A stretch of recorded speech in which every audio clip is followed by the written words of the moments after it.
Palju õnne, Vladimir ja Mattias. Polnud võib-olla just kõige ideaalsem algus, aga lõpptulemus on see, mis loeb. Võtate kokku paari sõnaga oma paarismängu. Ja alustasime suhteliselt aeglaselt, võib-olla mina ei tõrjunud liiga hästi, sellepärast siis servijatel oli nagu suhteliselt vabalt sai meie servi peale minna ja meil serv pole nüüd teab mis John Wisner, et nad said kuidagi mängu ja me siis lõpuks kaotasime paar minu servi, aga siis hoidsime kinni ja ei lasknud neil eest ära jäästa teises setis ja lõpuks saime oma tõrje käima ja siis kuidagi vastastel ka läks isu võib-olla ära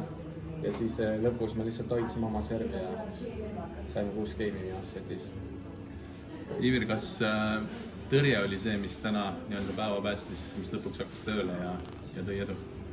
No ma ei saa päris öelda, et tõrje hakkas nagu töötama, ta lihtsalt õigel hetkel töötas võib-olla paar korda ja selleks piisas, et breikida neid teises setis kui ka otsustavas, et rohkem meil isegi otsustavas setis, kuigi seis oli 6-3, ega seal väga palju breikpalle, varianti uuesti neid breikida väga ei olnud, aga selline paarismäng ongi, et teed ühe breigi ära, siis hoiad oma servi lõpuni ja ma arvan, selline formaat, kus siin mängitakse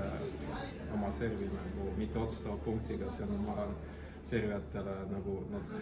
annab rohkem eelist, et sellist õnnemomenti on natuke vähem ja suht turvaliselt hoidsime oma serve otsustavas setis ja tegelikult ma arvan, et see mäng võikski nagu lõppeda niimoodi 2 setis, et esimeses setis vastased mängisid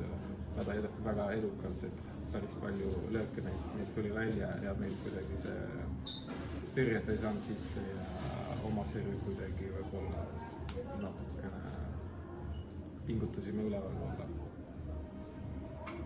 Aitäh teile ja edu järgnevateks mängudeks!